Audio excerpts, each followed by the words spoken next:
Is it working? Oh shoot, it's working.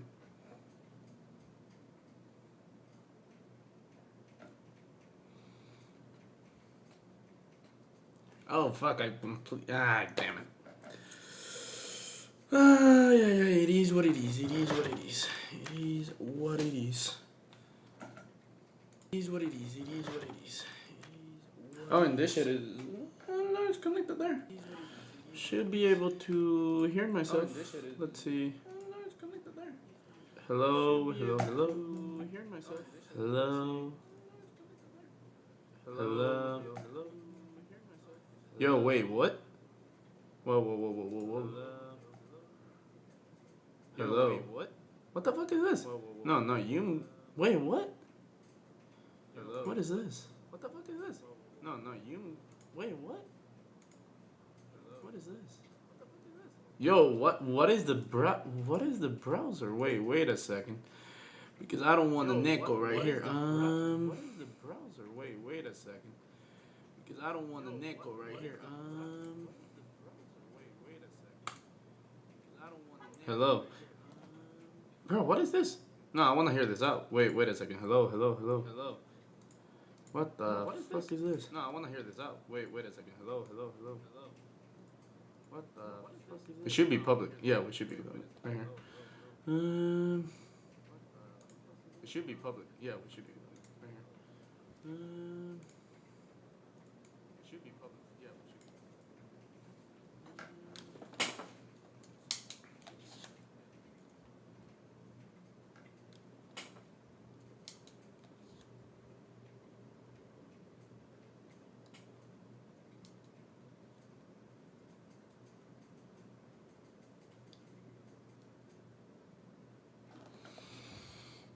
I just want to make sure. If I go. I just want to make sure. If I go. I just want to make sure that I can hear myself, or like you guys can hear me. I just want to make sure that I can hear myself. Okay, cool. Why can I? Okay, cool. Why can I?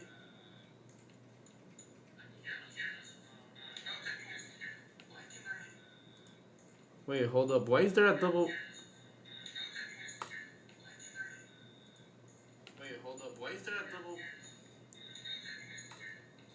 Okay, hello. Testing 1 2 3 1 2 3, and then muting the microphone.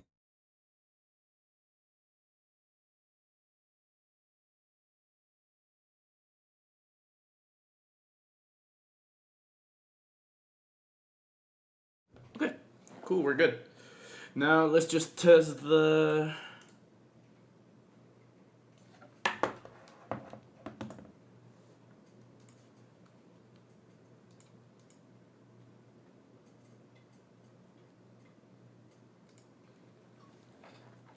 That's fucking why. Oh my lord. There we go. That makes sense. I was so confused. Why can I not hear anything? Okay. Bet. Now we're good. Now we're good. Well, hey. If you're from TikTok, I appreciate you. If you're just from YouTube, you're actually an OG because I was fucking not on TikTok back then. And that means you either found me through YouTube or you actually went from TikTok itself. Or you're an OG from like, what's it called? From Twitch? It's Jay. How you doing, brother? How you doing? Let's see how many people we can get in here before we start watching the event. Because, of course, everyone knows I already made a quick video on TikTok. But, like, part 1 of the Cristiano Ronaldo interview came out today. And I want to rewatch it. But this time with you guys. With you lot. So, I'm able to break it down. But do you watch the interview, Jay? Do you know what I'm talking about? The Ronaldo with Piers Morgan interview?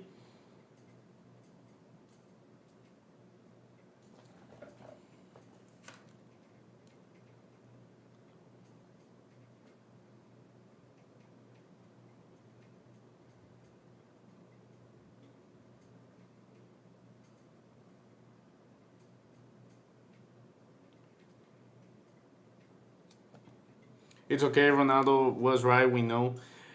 No, I mean, I know he was right. It's just I was pissed. I was personally mad about the fact that people were letting themselves create a whole narrative out of a small clips.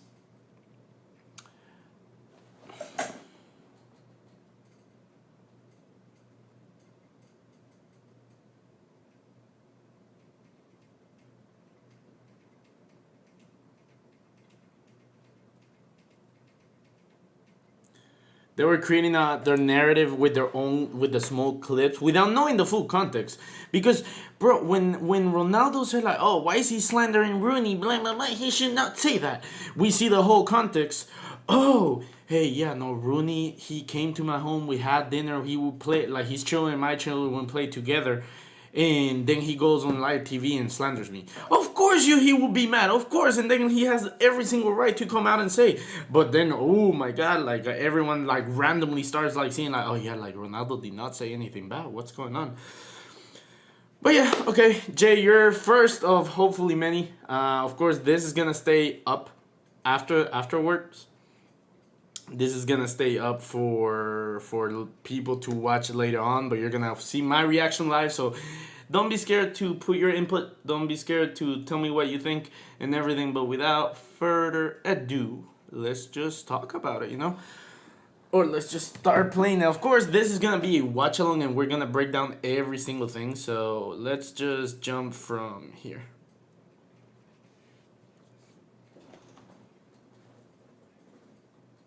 Can you hear it?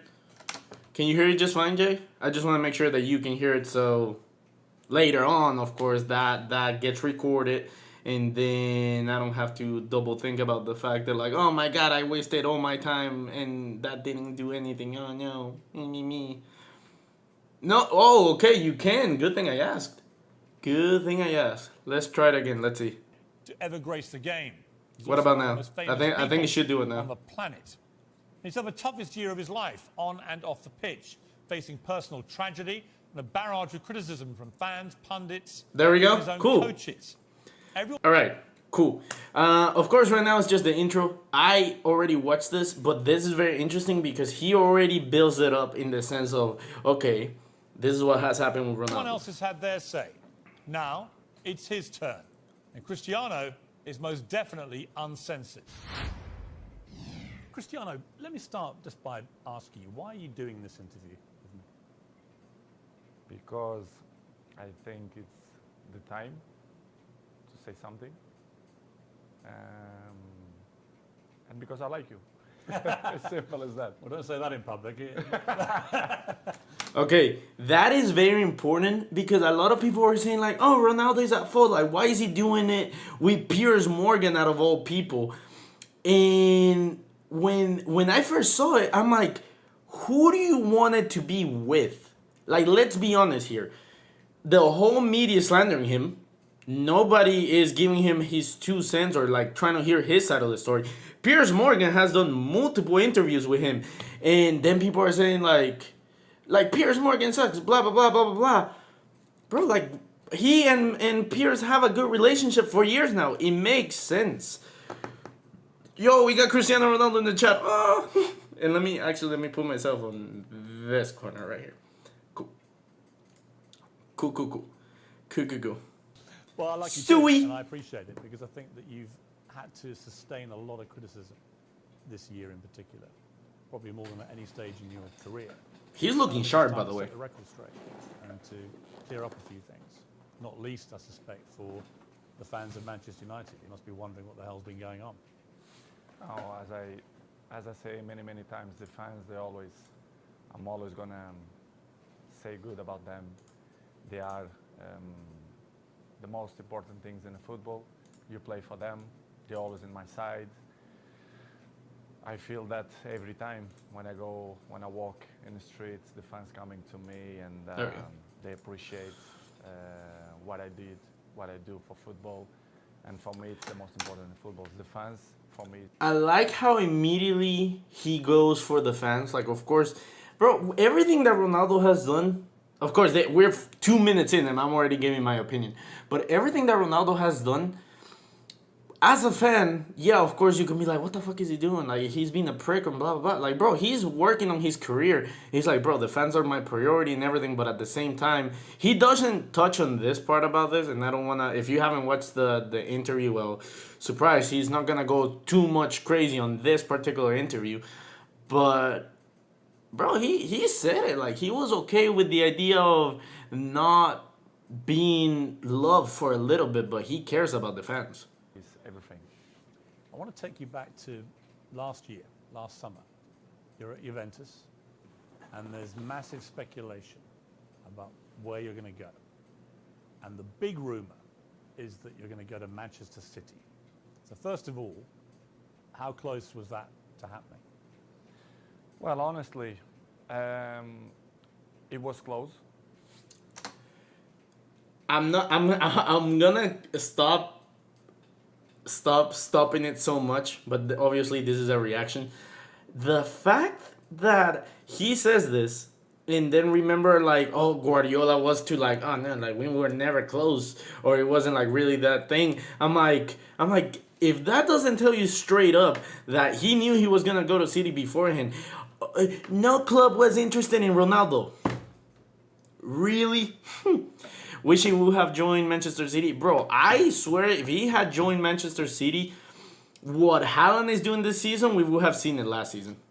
It was close. By the way, make sure to drop a like on the video. That helps out with the algorithm. And Guardiola say... And also, if you comment more, it helps out. Just FYI, just look. They try hard to have me.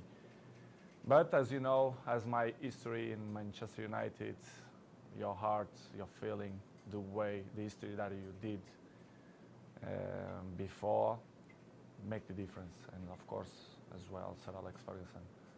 So I was surprised in the same way, but it was conscious decision because the heart speaking loud in that moment. I can tell a lot of things could be taken out of context because he's speaking a broken English, and we will see later on there's an expression that he tries to do that it's a very Portuguese expression. I don't know it, but I think I understood what he was trying to say. In like the way that he speaks, you can tell that like some words, you know what he meant, but you gotta know what he meant. So yeah, it's kind of crazy. You're a Manchester United legend. So when you say your heart led you, it's because of that, the history you had with the club and the relationship you maintained with Sir Alex, with the fans. I think it was the key. It was the difference in that moment. But I cannot be loyal if I will say that Manchester City wasn't close. But I think I did conscious decision. Where do I think he's gonna go? Chelsea, Bayern, Real Madrid are all big possibilities, but I'm not sure. I don't regret at some point, and as you mentioned before, Sir Alex Ferguson was the key. Did you speak to him before you Yes, came I back? did. Yes, I did. I spoke with him, and What did he say to you to try and persuade you? he said to me that it's impossible for you to come to Manchester City. And I say, okay, boss. So I took. Bro, I swear, whenever you see this interview, the questions, of course, are tailored to like give him alley-oops to make sure that he's properly set up to answer them and look charismatic. Bro, fucking whenever Manchester United fans are saying like, oh, bro, he's being disrespectful, he doesn't love the club, he thinks he's bigger than the club, he could have gone to Manchester City. Everything was on the table for him to go, and it only took one call from your biggest manager ever that is like his father figure. He was like, okay, City, never mind, let me go. The decisions, and I repeat with I was with conscience that it was a good decision. You came back and it couldn't have started better. You played at Old Trafford. Yeah, you won 4-1 against Newcastle. You scored twice. Sir Alex was there, loving it. That game was The return of the insane. prodigal son. Your mother was there, the return of her own son. Your mother was crying, obviously. Obviously, yes. But what a comeback.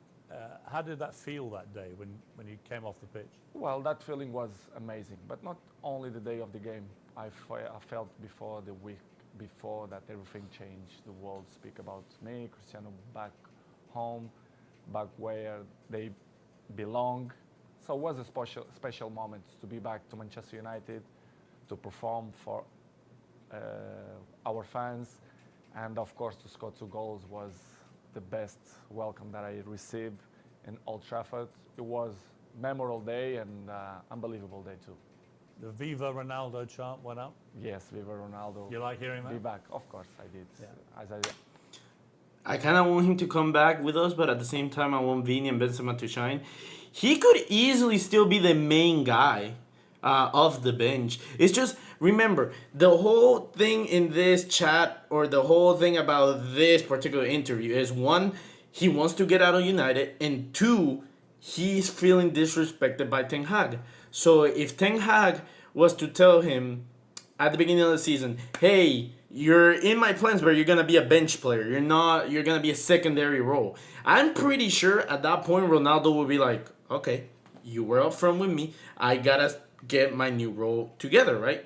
Meanwhile, if Ten Hag, with the multiple public interviews and statements that we saw, he was, hey, yeah, I don't want to sell Ronaldo. He's a big part of my club and he's a big part of the future.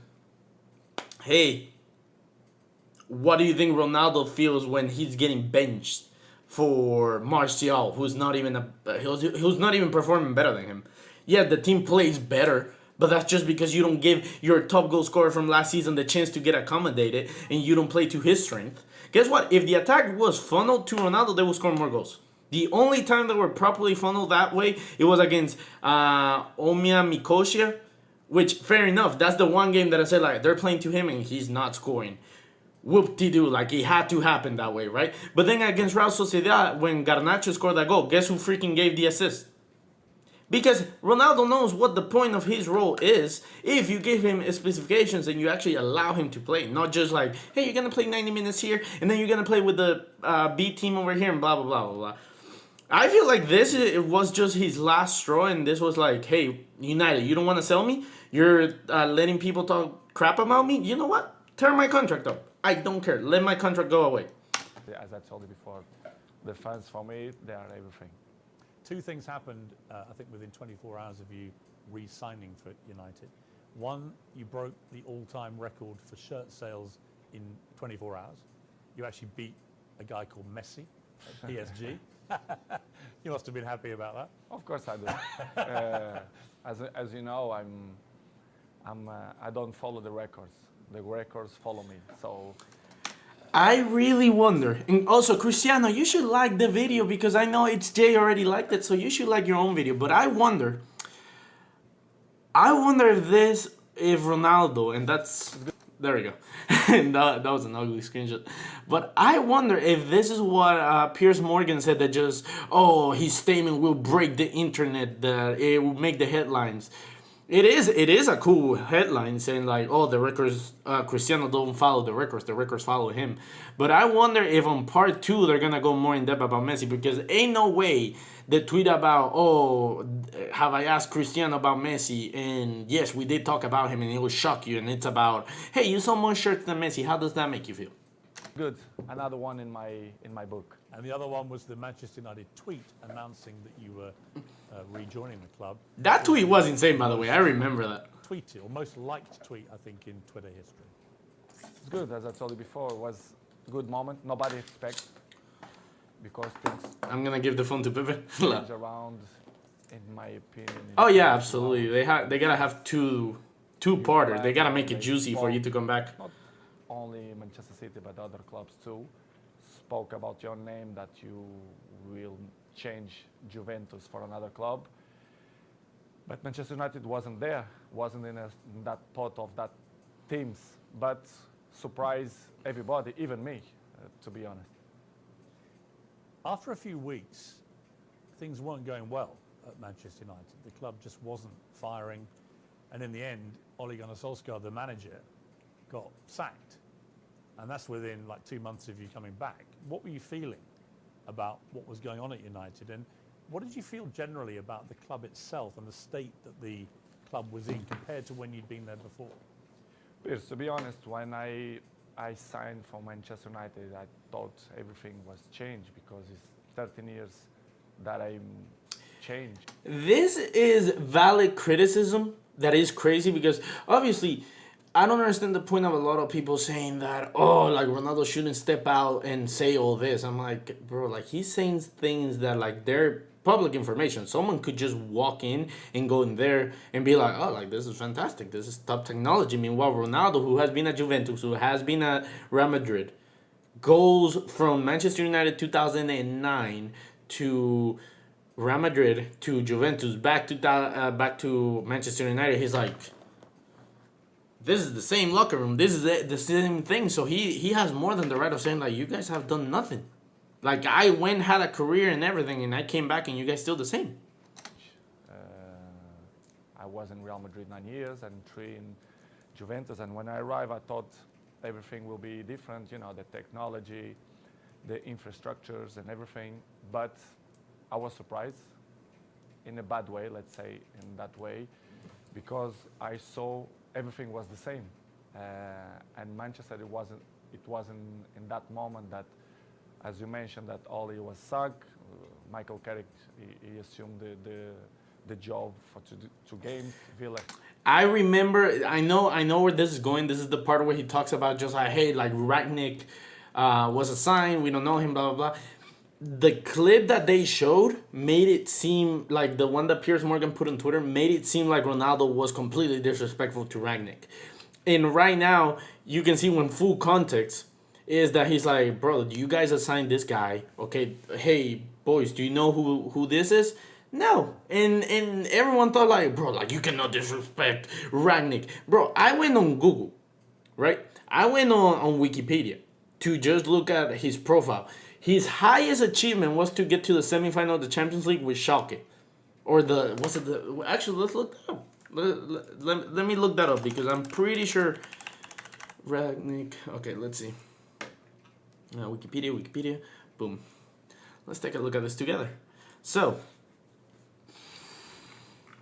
if we see right here, before Manchester United, he was with Leipzig and Schalke. Right here. After missing out on the role of assistant manager for the German national team, hired for Schalke. After Jupp Heynckes, I didn't even know Jupp Heynckes was a Schalke coach. That's insane. But let's see. His first match was the UEFA Cup. Schalke won 4-0. He led them group stage in knockout.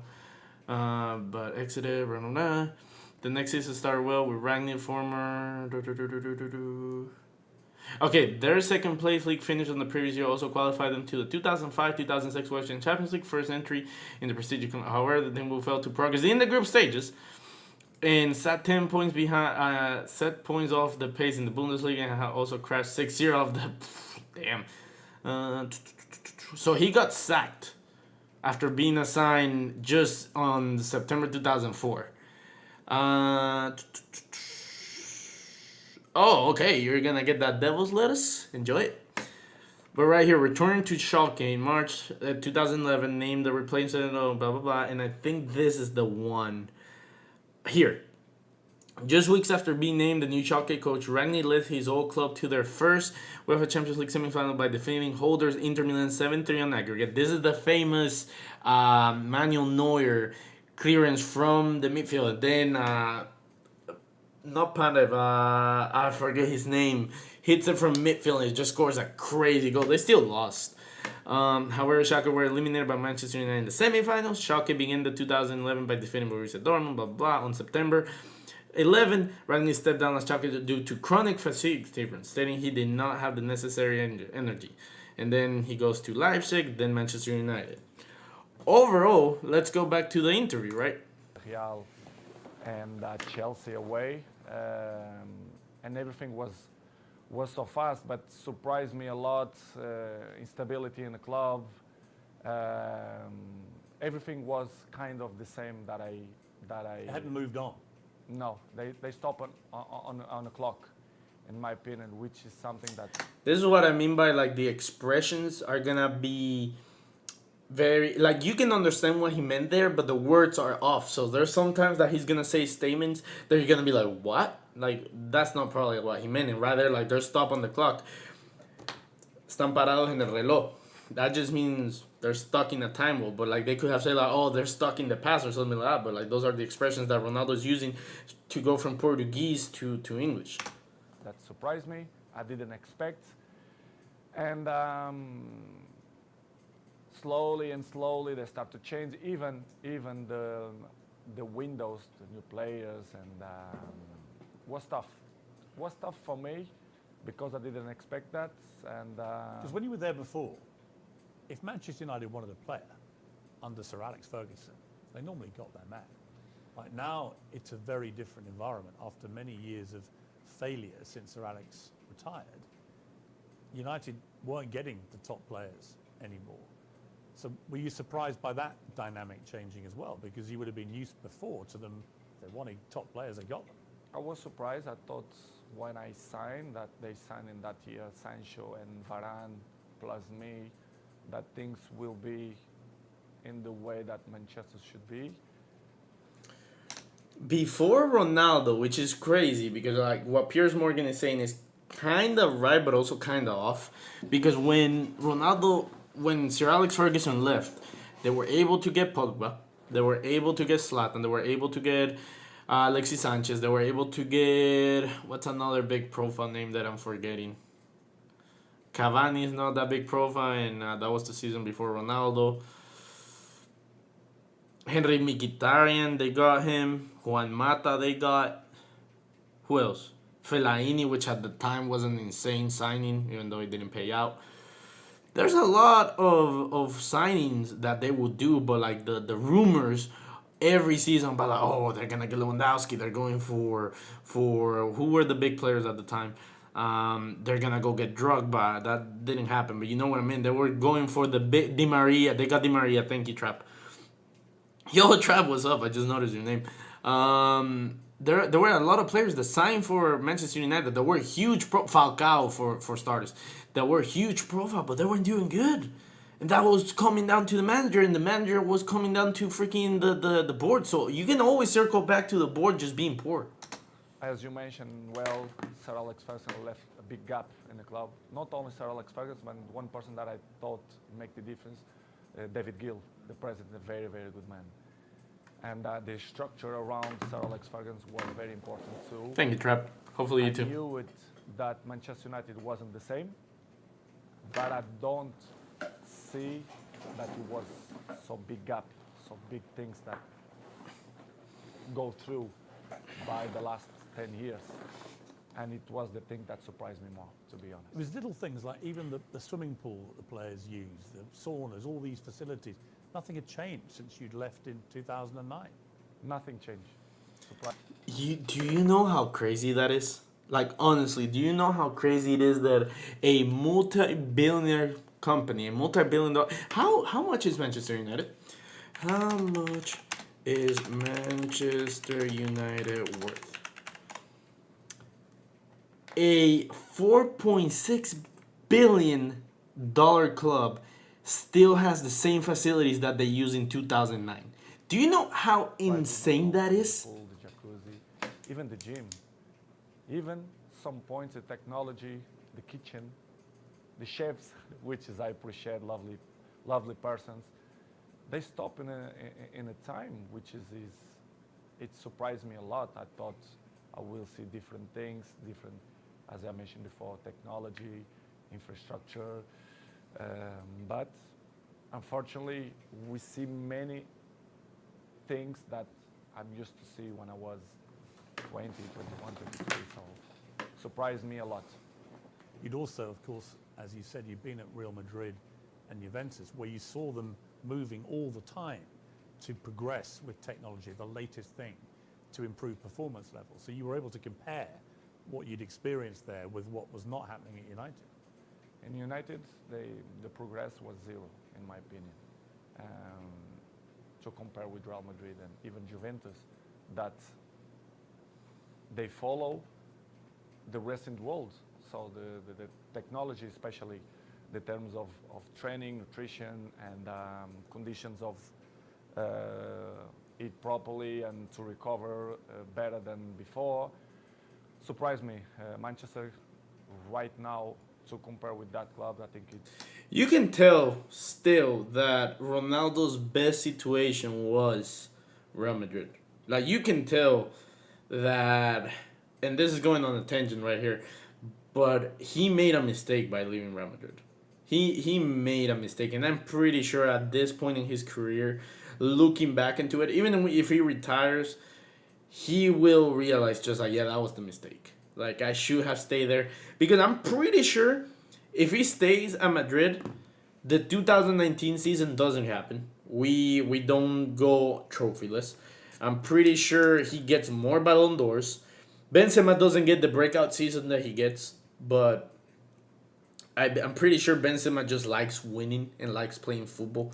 So he was doing that his whole career. So maybe that doesn't go anywhere. But even at the same time, you're talking about, bro, like fucking ever since he left, he's being criticized at Juve for Juve not stopping winning the league, which they're not doing anything now. So like that wasn't Ronaldo's fault. And now he's getting blamed for United, and he has to do all this to like get out of it. Meanwhile, at Madrid, he was a god, just like Messi was a god at Barcelona, dude. And I'm pretty sure if he never leaves Real Madrid, but Messi never leaves Barcelona, I'm pretty sure that would have like somehow, some way they would have stopped it. it's behind, in my opinion, which is something that surprised me. A club with this dimension should be in the top of the tree, in my opinion, and they are not. Unfortunately, they are not in that level. But I hope the next years they can reach to be in the top level.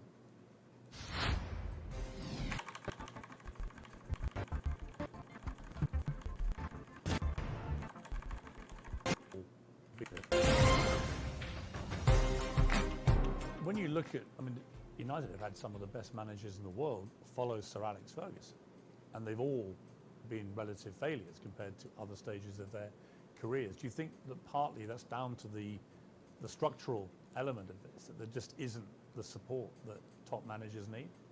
I don't know what's going on, but since the Sir Alex Ferguson left, I saw not evolution in the club. The progress was. When did Sir Alex leave? He left in like 2013, right? Like that was the season that United, Sir Alex retirement.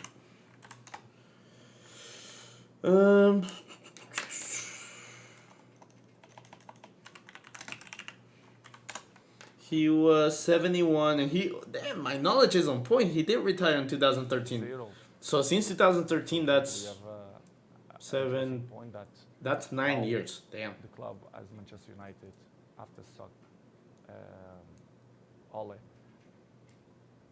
they bring sport directive Ralph Ragnick, which is something that nobody understands. This guy is not even a coach. A bigger club like Manchester United bring sport directive. Surprised not only me but all the world. You know, Well, it was a ridiculous decision, wasn't it? of course, in my opinion, you have to be honest. If you're not even a coach, how are you gonna be the boss of Manchester United? It's something that I should see that Manchester has not followed not the right way to reach successful like other teams, like for example Liverpool or Manchester City, Chelsea. They are one step behind or two because of this kind of mistakes. In my opinion, they should improve and change probably the staff or the people, the directives or presidents. I don't know who is the problem there, but Did since it that show a lack of ambition to you when they replaced Ole Gunnar Solskjaer, who a lot of fans liked, but he obviously wasn't delivering the big titles that United wanted and were used to. But to a point, someone like Ralph Rangnick, I mean, I'd never heard of him, and I'm thinking if Nobody. has you heard of him? no, of course not. You've never heard of this guy? Nobody, and the people. So that okay, I wanted to hear this part again because I'm like, what? In which part was it that every like we were like, oh my god, like freaking like Twitter went on a rampage. Like, how does he dare calling Ragnar nobody? And this is why. It's because he's saying like nobody had heard of him. He didn't say, oh, Ragnar is nobody. It's like, yeah, nobody has heard of him. I'm thinking Nobody. and I'm thinking, if had you heard of him? No, of course not. You'd never heard of this guy. Nobody. And the people who I speak, nobody knew it was him. Suddenly did you call him the boss? Of course. Oi, oi, respect. oi. We have to call because he assumed the job. Regardless, all the coaches that I had in my career, I call them boss because if they assume the job, we have to call in that way.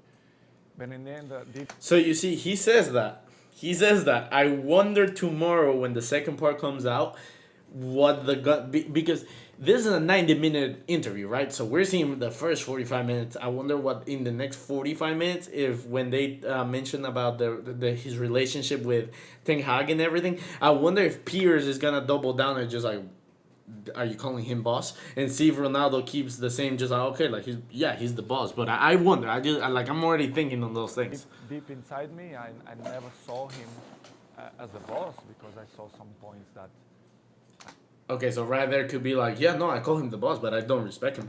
I never agreed. And Could be it's not the sometimes the, the well way that he because goes about if it. you're not being a coach, the next 5 years, you're gonna lost the identity of to be a coach. So surprised me a lot. But in the same way, don't surprise me a lot because if you see the structures, they keep it the same. So the coaches didn't surprise me, but was a tough moment. What was extraordinary was very quickly after Rangnick took over, he started briefing journalists that you weren't pressing enough and that maybe it would be a good idea if you moved on from the club. And I'm like, who is this guy? And why is he saying this to the man who's scoring the goals? I don't even remember. Did Rangnick say that Ronaldo wasn't present? I don't even remember that. And if that's the case, that's crazy that the mentality is just like, oh, he's not present and that's why we're not winning, is insane when he scored 18 goals. It's insane, bro. To be honest, Piers, it's something that I don't understand. It's the new coaches that coming around, they think they find the last Coca-Cola in the desert, which is that I don't understand. The football there invents many years. So, but I respect any coach have a different approach, different opinions, different mentality, but kind of some points that.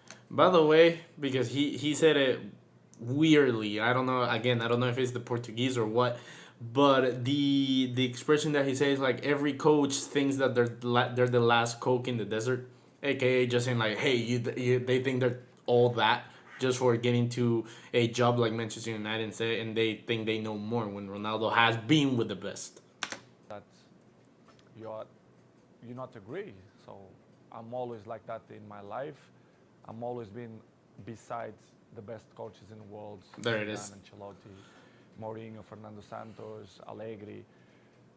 Fernando Santos is not one of the best trained coaches of the world. I'm sorry. And if Mourinho was the coach at for Portugal, I'm pretty sure everyone would be saying Portugal is one of the favorites, if not the favorites, to win the World Cup. So I had kind of some experience because I learned from them. And when you see some coaches that they're coming, that they want to revolution the football, I not agree. I have my opinion. They agree or they disagree, but it's part of the business because in the end of the day, I'm in a club to win. And with my experience, I want to help, like always. And some coaches that don't accept. And, it's part of the job. Did he know what he was doing, Rangnick, or not? At a club like United? No, they don't. They knew the club very well, but they don't know the dimension of the club inside, the history of the club, which is for me surprised me even more, which is when the soccer, Oli Solskjaer should bring a top manager, not sport director. Did you think it was right to get rid of Solskjaer, or would you have kept him on? Well, it's not. Well, I love Solskjaer. I think he was a top person. You can tell. Okay, so I know a lot of people are saying that the questions were briefed and everything by Ronaldo. I'm pretty sure his PR team, Ronaldo's PR team, probably was just like, hey, don't like go here, don't do that, blah blah blah. But like the questions are answered by Piers, and Cristiano has to answer them. It's not like they can edit this out, in the sense of like, hey, if we went out, it's because the answer that they were looking for, it's there, and you can tell that Piers, yeah, might have got approved to ask the question, but you can tell he's fishing for that headliner. Just like, do you think Ole should have stayed? Ronaldo steps out of line and says like, oh yeah, absolutely. Bro, like fuck, it's over. It's over. Those are the type of lines that like sell headlines. And I'm pretty sure, if I remember well, the answer is pretty good. And because what I keep inside my heart, it's the heart of the person. And Oli for me is a top person. Coach, of course, he wasn't. He didn't look for what he wants. It's hard to assume after Sir Alex Ferguson, but I think he did a good job.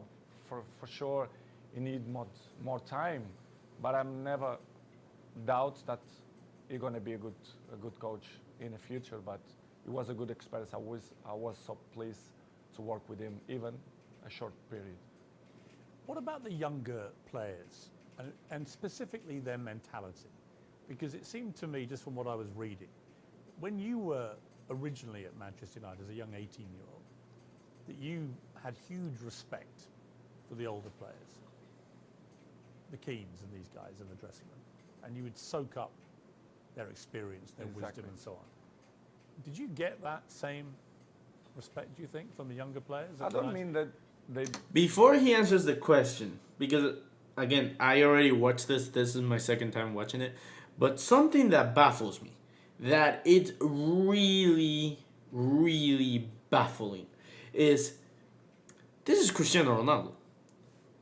There's Messi. There's Zlatan. There's Modric, Benzema, Sergio Ramos, Maldini, Dani Alves, Sergio Busquets, Xavi, Iniesta, Kroos, Casemiro. Who else is up there? Who else? John Terry, Lampard, Gerrard, Luis Suarez in a sense. Neymar still, he's old now, but still I don't put him in that category. Like he said, Keane, Rooney could possibly be in that boat. Who else? You get my drift. All fantastic players, all fantastic leaders. If you're a young player, you made it, and you have the blessing, not even the opportunity, the blessing to share a locker room with one of them, let alone Cristiano Ronaldo or Messi. You should shut your fucking mouth and see and absorb everything you could. Because this is not about like, oh, like he's an experienced player and he made it. So like I should take him out. Because ain't no way Mbappe is looking at who's an older player and looking at Icardi like Icardi can teach him anything. If anything, Icardi could learn a thing or two about Mbappe. But Greenwood, Martial, Rashford, all these players, are you telling me in any right mind could you even justify saying that you cannot listen to this man? It's like, bro, the only person that can sit at the table with Ronaldo are Maradona, Pelé, and Messi. That's it. Because they're the top four. They're the Mount Rushmore of the game. When they speak, you're quiet. Maybe their opinions are wrong if they criticize other players, but if they tell you, hey, work hard, work on this, improve on this, hey, you're not doing this, bro, you and listen. Don't respect the experienced players or the oldest players. I don't. It's like me saying that I know more about making money than Warren Buffett. No. Warren Buffett is about to give me advice. Stay quiet. Think that word is the best one, but they live in a different era. I can see my kid, they have 12 years old. The mentality, they are not the same. They are not suffer that. What's the difference? The anger. I think the anger. I think that they have the things more easily. Everything it's easily. They don't suffer. And I think they don't care. I don't mean only a few in Manchester United, but all the teams, all leagues in the world, the youngers, they are not the same of my generation. But we cannot blame them because it's part of the life, the new generation and the new technologies that avoid, they distract them for another thing. So, but they are not the same. They listen, but this is why we have 2 years. You listen from one side and they go away from another side. So don't surprise me, but in the same way, it's a little bit shame because if they have the best examples in front of your eyes and if they don't at least copy what you did for me, it's kind of weird because I remember when I was 18, 19, 20s, I'm always look to see the best players, Van Nistelrooy, Ferdinand, Roy Keane, and Giggs.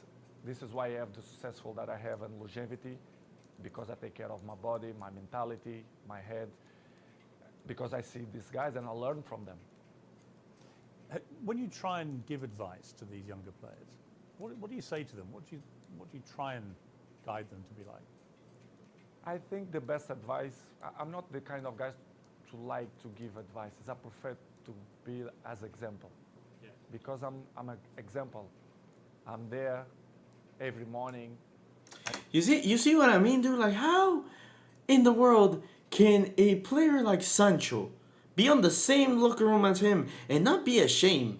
How Luke Shaw cannot be on the same locker room as him and not be like, bro, like he's freaking 37, fit, and he's looking like a chubby mofo.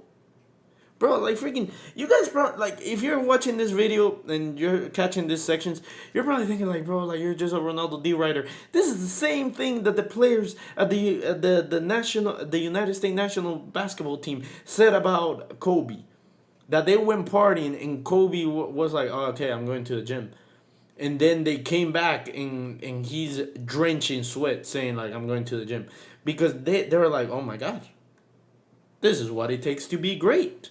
And they all flip the switch. So that's what I'm saying. Like, when there's greatness, you recognize greatness. You should be influenced by it, not thinking that you're better than greatness. Because this is not a player. And I don't know why I'm focusing so much on this, because this is not the point of the whole interview, but I've noticed it. When it's not an old player saying it. It's one of the top 4 players of all time. Arguably number 1 or number 2 if you think Messi is above him. There's no one above him, so follow his lead. I do it the same stuff. I'm probably the first ones to arrive and the last ones to go out. I think the details speak for itself. So, because as I told you before, they listen one thing and in 2 minutes they already forgot and do it whatever they think it's better. This is why I say I like to lead by example. And some ones, they follow me, not much, but... See, I just find that incredible.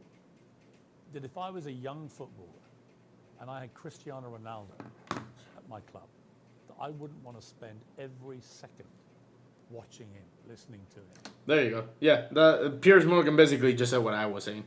Observing the way you go about your business. And yet, from what you're saying, clearly, they're not interested. They don't care. Some ones, yes, but most of them, no. But for me, it's not surprise me. Don't surprise me because they're not going to have longevity careers, in my opinion. It's impossible. It's impossible to see, for example, my generation, you see many players, they reach 36, 37, 38 in a high level. I think this generation, you're going to count by your hands how many going to reach in that level. Because this years of preparation, it helps a lot. Who are the players in the world that you most admire for their mental strength, their attitude? It's difficult question because I'm always can say what. I know who he's about to talk about. I completely forgot this part about the interview. If you haven't watched this part of it, I really don't understand. You're not prepared. Like, there's no way mentally you're like, you're probably thinking like, oh, Haaland, Mbappe, Musiala, like young players, like bright future. They're gonna dominate the world. What I see from my eyes, for example, if you tell me what I see, for example, in Manchester United, I can mention probably Dalot, Diogo Dalot. And he had to be Portuguese because you know he wasn't gonna call out anyone else. Because who else? Who else? He probably was like, okay, who do I actually like in the club right now, and who actually works hard? Dalot is example is young, but he's very, very professional, and I'm not doubt that he's gonna reach. He's gonna have longevity in the football. Bro, we're only young, 25 smart, minutes in, and intelligent, the stream is already he's 50 very minutes long. professional. You have a few ones more, but like him, it's difficult to see. Probably Martinez, Casemiro's 30s, but I will say Dalot. Coming next, Ronaldo opens up on the toughest moment of his life. Let's just cut through that part. Third in your life. Scoring goals. This part is very sad. It's your second manager. It's not working. The results aren't great. You're still scoring goals regularly for Manchester United. You're about the only one who is. But then you get hit by an awful episode in your life, probably the worst time of your life, where your partner, Georgina, she's pregnant with twins and is actually giving birth to these two babies, and your baby son doesn't survive. And I don't think I can imagine. I have 4 kids, you have a lot of children. You know, you can't imagine a worse thing to happen than to... Bro, I'm not gonna lie. And these interviews are important for this reason. This, I don't believe, I did not read this anywhere, and I read a lot when it comes down to football and news. I didn't see this anywhere. I thought it was a miscarriage. I thought the baby was never born, and that's why they were like sad about it. And they were just announcing to just like, hey, like, miscarriage, we lost a baby, let us mourn the possible baby. I didn't know the baby was born. I didn't know the baby came out. You gotta think about like mentally how I'm not even a father. I'm not even in a relationship right now. So I can only imagine what a dad, what a father of already 4, and adding a twin makes him feel, because they're gonna touch more on it. But like, bro, mentally, the fact that it wasn't public information, for what I know, that the babies were born and that's how one of them passed away, it's insane. to go a full term of a pregnancy. Of course, rest in peace to the baby. Mother in that case, but also for you. What was that like for you, that time in your life? It's probably the worst moments that I passed through my life since my father died. You know, when you have a kid, that you expect that everything will be normal, and you have that problem. It's hard, you know, as human being that I am. Me and Georgina, we had quite difficult moments because we don't understand why happened to us. Was difficult, to be honest. Was very, very difficult to understand what's going on in that period of our life. As you know, the football carry on. They are so fast, many competitions. The football don't stop. We have many competitions. And pass through in that moment was probably the most difficult moment that I had in my life. Me and my family, especially Gio, that was tough. She said she was giving an interview about the new series of her TV show. And she said in an interview, a big piece of my heart shattered. And I asked myself how I could carry on. I had the answer nearer than I thought. I looked into the eyes of my children, and there I saw the only way of doing it being all together. Yeah, I saw too. Yeah, this is why what we did. I grew up my family, especially Gio, we had the difficult moments, but we say, listen, we have more kids. We have one that born, Bella, that we have to be happy too.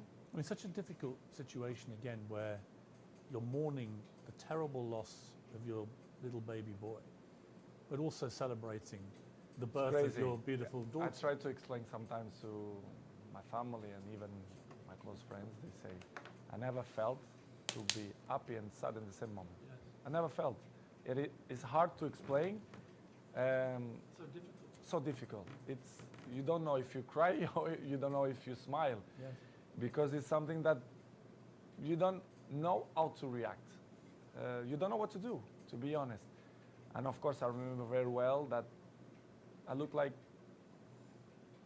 I don't know the word that to define what I felt in that moment, but it's crazy feelings, it's crazy emotional.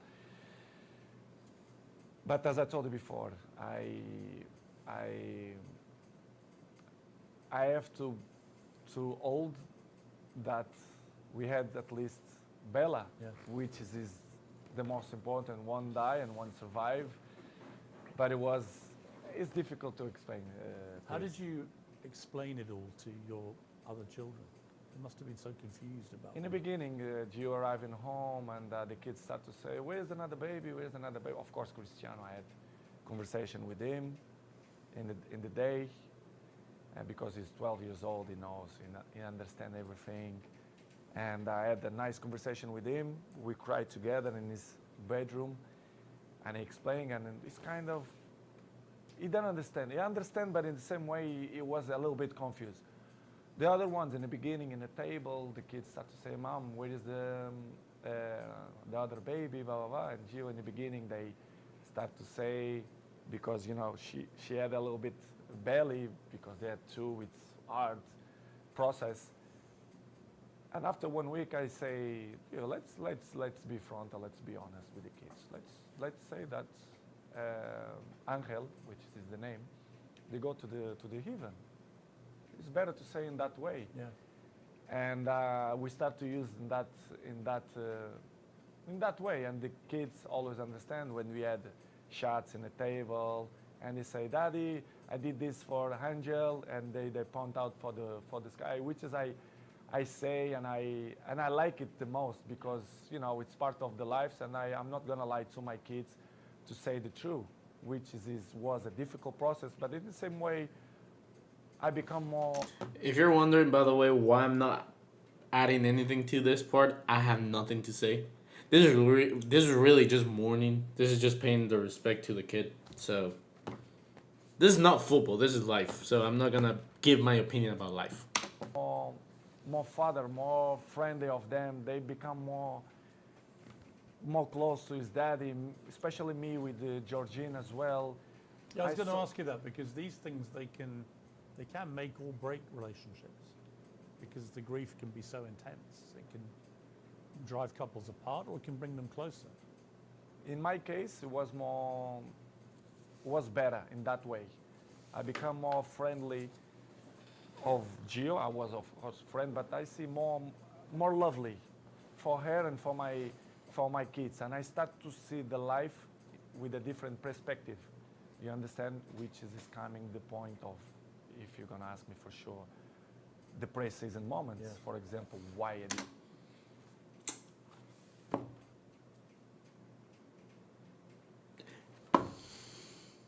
He briefed the questions, which brings up, which I think you're gonna ask me.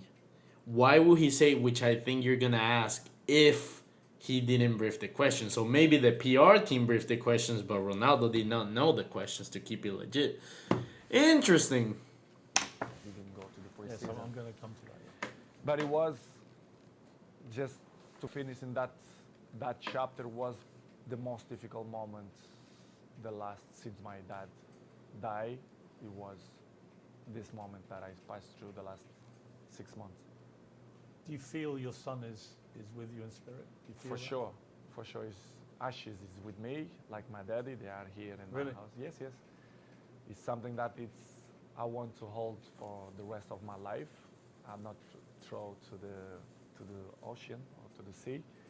I keep with me. They are next to to my dad, I don't know if you check, I have a small church down, and I Oh, you do? Yes, I do. Like a little chapel. Yes, chapel. You know what's crazy is when he said this, then I realized I might be wrong, right? Because the way they're saying maybe Ronaldo's English is not he wasn't able to deliver it well. Is this Ronaldo's home? Because I was thinking like, oh wow, like nice building, nice chairs and everything. Oh, I don't know if you noticed, but I have a chapel down there. He points down, so I'm like, oh, wait, this is his place. He invited Piers to do the interview at his place. The tonality changes a lot after that. And I keep my dad and my son. Do you talk to them? Yes, I do. I talk with them every time, and that they are in my side. They are, they help me to be a better man, to be a better person, to be a better father, and it's something that I'm really, really proud that the message that they send me, especially my son. Amazing. You had an extraordinary reaction from football fans, obviously from Manchester United, but I think you must have been just so surprised by the outpouring of not just support, but Liverpool fans sang on the 7th minute of their next game, "You'll never walk alone." The cop, the great infamous enemy of Manchester United. What did you feel when you heard that? That was so beautiful when it happened. That. Never. I had the opportunity now to say, all English community, thank you a lot for that that they had with me, not only Liverpool, but all England. I felt. I was at Arsenal when you played, and on the 7th minute, the whole crowd. I were received applauding you. a letter from the Queen family as well. Really? Yes, I do. Which is his From the Queen herself? Or? family. Yeah. And surprised me a lot. Offering their condolences. Yes, Wow. unbelievable. This is why I say I respect a lot the English community, English people, because they've been very kind with me, and in that difficult moment of my life was spectacular. The way they treat me and my family in that difficult moments. I should say straight to the crowd and thank you to all English community that helped me in that moment. When the Queen sadly died in September, you posted a very nice tribute to her. Was part of the reason because of what they had Of course. been like with you? Of course, they've been so kind of with me, and this is why I did what I did. But it was unbelievable moment. I'm never ever gonna forget that moment. You have a little girl, Bella? Completely side note, but I wonder if, because he said that like, oh, I posted that because of blah blah blah blah blah. Rest in peace, the Queen. I don't care what she did or anything. She's still a human. She passed away. I wonder if on part 2 they're gonna address Benzema's Ballon d'Or, because there was an interview that Benzema did, which it shocked me, and it made me sad, because it really made me sad that Cristiano did not congratulate Benzema, not even privately. Like they asked him like, oh, like how's everything doing? Like, did Ronaldo didn't post anything? Did he text you? No. And they're like, oh, does that bother you? No. It is what it is. Basically, I'm paraphrasing, obviously, but that made me sad because they get along. And Benzema and Ronaldo, every time they see themselves in pitches and everything, they never don't look not look friendly. So I was shocked when he said that. I was like, come on, dude. Like, why? She's 6 months. Of course, it is around the time that the baby passed away and everything, so maybe that's what it is. I don't know. It's old now. Must be a great joy amid all that terrible sadness. Unbelievable. It was another member in the family. They are the shine of the house, and we are so proud. Me, Georgina, and all my kids. They are very, very proud for them. They are spectacular. A beautiful girl, and we are so happy. We are so happy. We are happy fathers. You're going to have more? I'm not thinking now to thinking more kids. I think we done. but we never know. The future, only gods know. But right now, we want to have a break to enjoy these ones because they are little, Bella 6, and the rest they are 5, and Cristiano 12. We want to enjoy a little bit of these ones. Let's see the future. It's very difficult to play top level football at the best of times. It's a hard business in full public glare of millions of people watching. To have to go back and play after this must have been incredibly hard for you, even with your mental strength. How did you find that? Difficult, very difficult to play after that. But as I always have good support from my family, and Georgina told me, go to play, go enjoy, to do what you like to do. We're gonna help for you to forget a little bit the situation. It was difficult, but in the same point, I think helps for you to, to don't thinking much about that. Even to training was good, but as you know, the football going so fast, and trainings, games, even the national team, the things going so fast, you don't even have a time to settle and say what's going on, because the things going so fast. But it was good. Georgina helped me a lot to give me that possibility to say. She's a very strong woman. Yes, she did. Georgina. Yes. I mean, really strong. Yes. To just to be your partner is probably not an easy time a lot of the time, with all the attention all the time. But to go through what she's gone through and still get up and be there. We help each other. But she struggled when she was young, which is she look at life with a different eyes. Even she's young, but she suffer. She born in Argentina. She have his issues with his family as well. She live alone. She have interesting life and histories as well. And she helped me a lot. She's very mature for his age. We help each other. Sometimes when I'm a little bit down, she push me up, and I do it to the other side. So we are a nice couple. We help each other. So I'm really pleased that she's on my side. Any movement on the wedding bells, Cristiano? I'm not thinking now about that, but I can see in the future. I think she deserves, but it's something that not coming now in my plans, but in the future, yes, I want. Again, I'm not gonna put my 2 cents on a private relationship, on mourning and everything. That's just human. That's just human nature. So it's not like I'm gonna say anything. You had to get a new manager, Erik ten Hag. Did you know much about him? A little bit through Ajax, the job that he did for Ajax. You end the season with 24 goals for Magic. Yo, do you still post on TikTok? I got about 25,000, 26,000 followers over there, and I just hit 5 million likes today. So yeah, TikTok is still my main platform. United, including 18 in the Premier League, 6 in the Champions League. You were second in the Golden Boot for the English football. I mean, by any normal yardstick, that's an incredible performance. And yet you were still getting criticised. It was almost like, well, it's got to be your fault, even though you scored all the goals. Were you as bemused as I was that you were becoming the focal point for the criticism? I think it's easy to point out when you want to cover other things, to point out Cristiano Ronaldo. It's easy. Everyone know that press, they wanna put me in the first page because they know they will sell more, the interesting will be different. And I'm used to live like that because, I was 37, I know and I learn many things.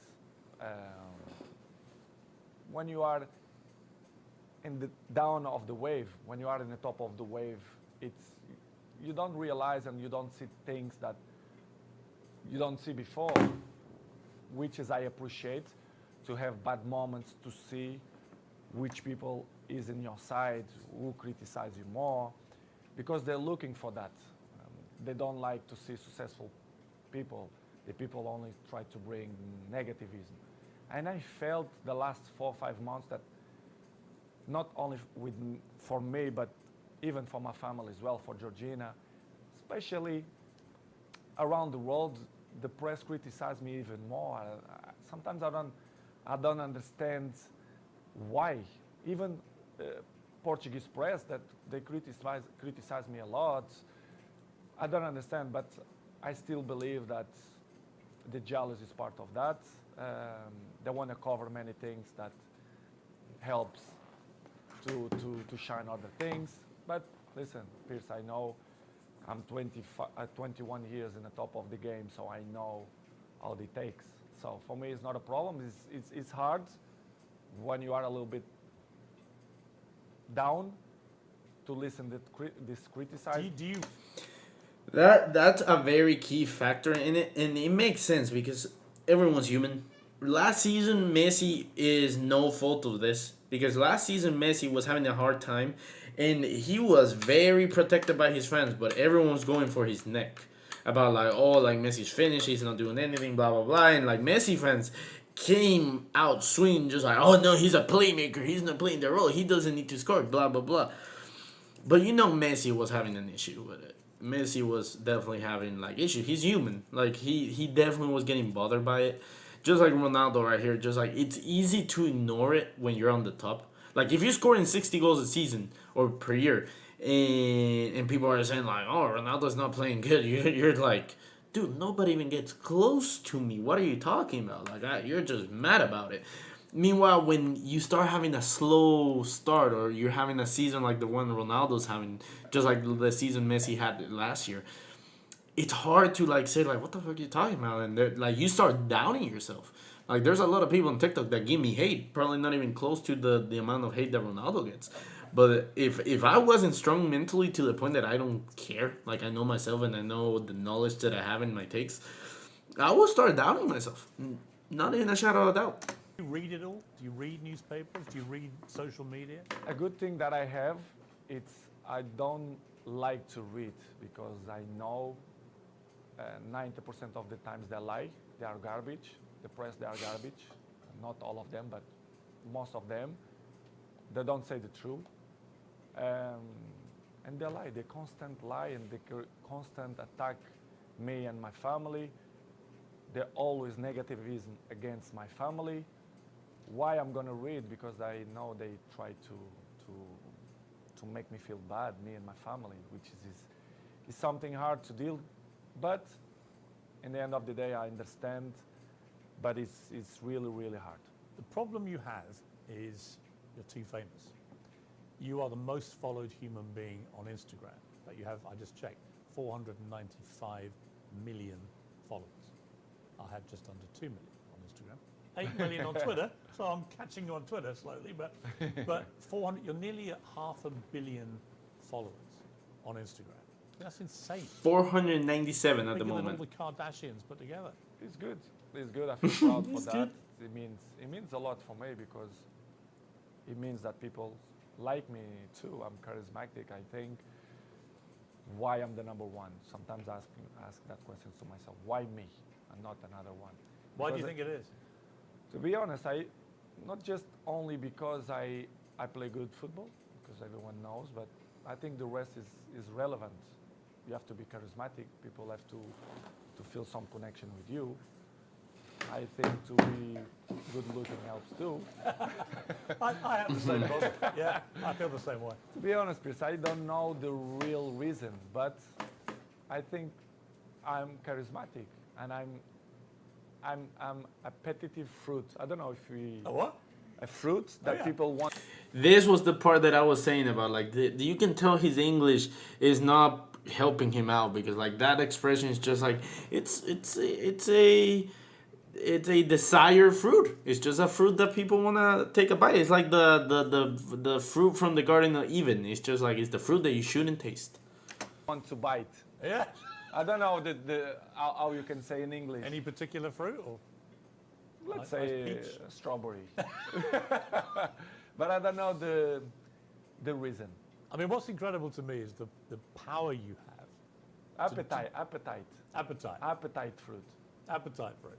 I don't know if it makes sense in English, but if it don't make sense, you learn. I'll research appetite for it, yeah. I mean, I have a pinned tweet, and it's you telling me I have good abdominals, which is a very good observation. And it's only 10 seconds long. It's had 43 million views, this clip. So thank you. Because good. 43 million people have heard the guy who actually has got good abdominals tell me I've got good abdominals. But it showed me the sheer firepower you have in that world of social media. It's just extraordinary. Is what I told you before. I have good things, which is you can sell your own product, let's say in that way, but you have to deal with many obstacles in your life too. Do you care if people hate you? I mean, a lot of people love you, but obviously a lot of people don't.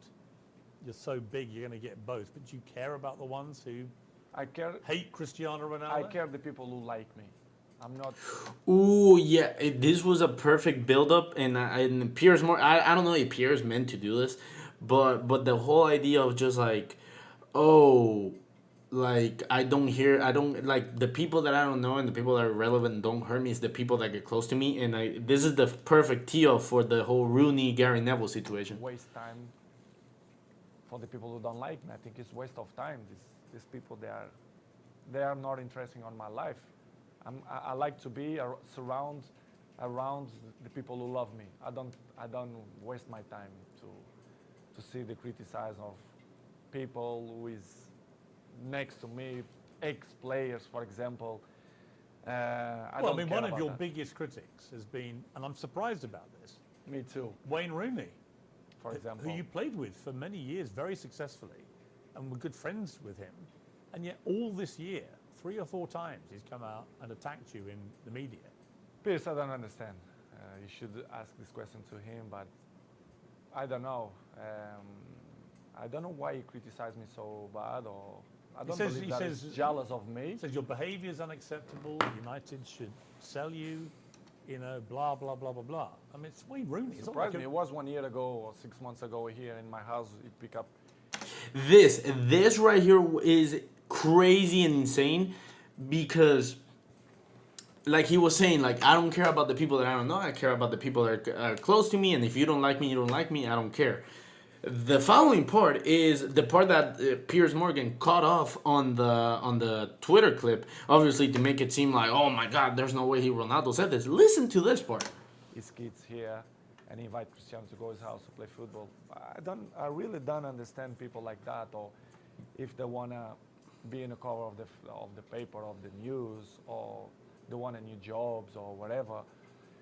Is it jealousy as well, perhaps, that you're still playing? And you see, like that middle section wasn't on the clip. And that's crazy because the fact that Ronaldo said, like, I don't like people or I don't give attention to the people that don't like me, blah, blah, blah, blah, blah. To then say, like, oh, Rooney was here 6 months ago. He took Cristiano Jr. to his home to play. And then fast forward and he's talking rubbish about Ronaldo on TV. It's like, bro, like, keep in mind, these are humans. They're not robots.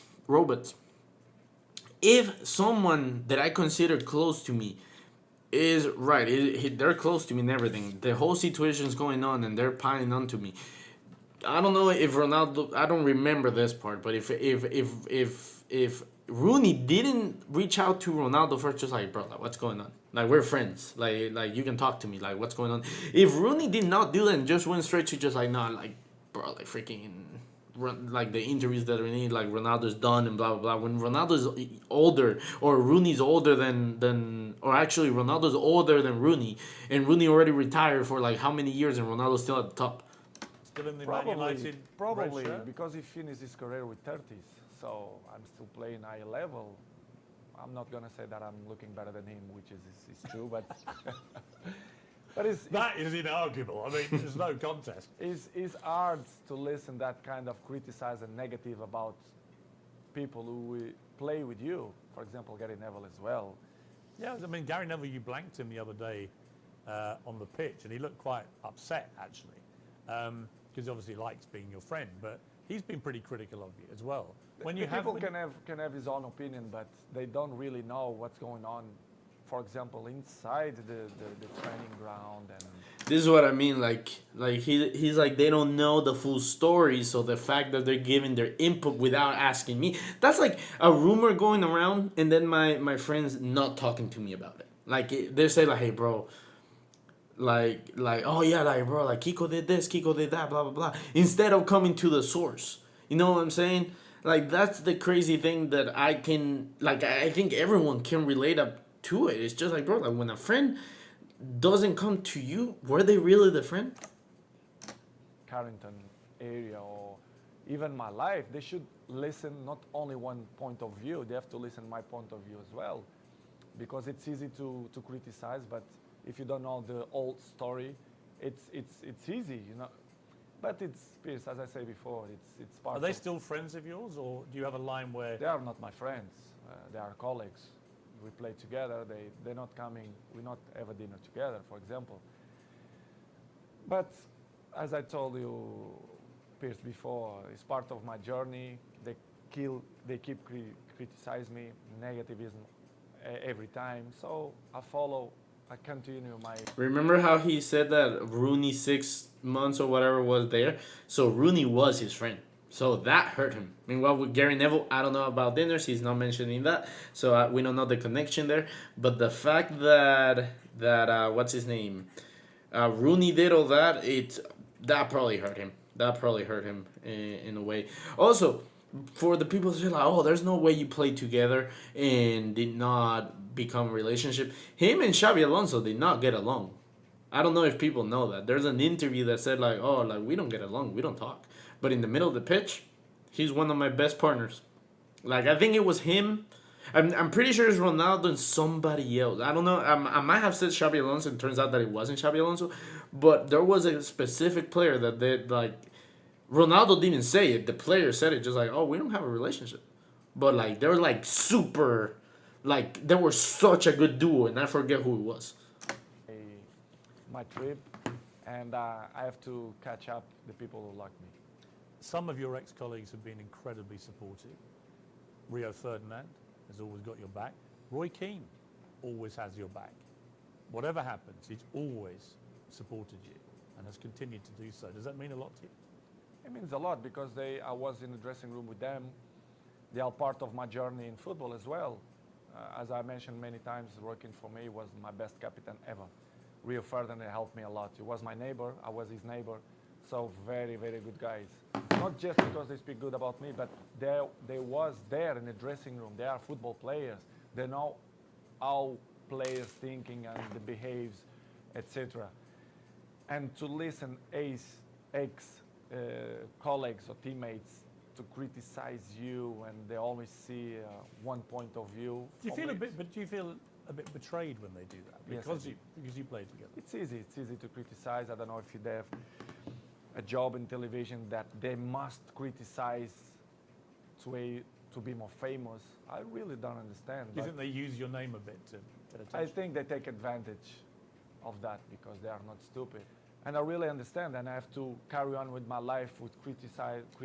You see, like he's very self-aware. Like he knows that, like, hey, bro, like fucking Messi, there's Ronaldo. People are gonna use your words and your name gets clicks. What those clicks get? Money. So hey, like some people are gonna criticize you just for the sake of criticizing you. So. Or when the people speak good about you, but it's hard when you see people who was in the dressing room with you criticize you in that way. Must hurt It's you. not good. Yeah. Yes, I did, but not hard. I'm not gonna be more slim. I'm not gonna sleep bad because of the criticize, but it's not good to listen that. Disappointing. A little bit, yes, disappointing. Next on Uncensored, expect fireworks and the explosive second half of my 90 minutes with Ronaldo. Your baby daughter's in hospital. And the president of Manchester United didn't believe the empathy don't exist. Okay, so we don't need to see this just because this is gonna be about part 2, but that is the end of the Cristiano Ronaldo part 1. I did a breakdown for each part that I could, but overall, I just want to say, don't be gullible. That's why I always preach. If there's a video that looks really bad and it's only like a 5-second long video, please, please, please just get a full video. Understand the backstory, and if there is no backstory, don't just jump for the worst conclusion ever. Just because, bro, again, before the interview happened, a lot of people were already calling for Ronaldo's head without even knowing what it was. Like I said, the whole Rooney situation, how does he dare criticize Rooney, blah, blah, blah, blah, blah, blah. Now you have the full context, and all those people have to swallow their words and be like, oh, yeah, no, I just didn't know. Yeah, you didn't know, you prick, but you were hating the whole time. So, and we had all the available information, or very few available information. You decided to push a narrative from the get-go because you already had a narrative in your head that you wanted to push. My ass was like, hey, let's see what happens. Because I don't want to pick a side, I don't want to pick a judgment and then be wrong. I'd rather be silent and right than first and wrong. That's how I'm going to finish the stream. Remember to subscribe, like,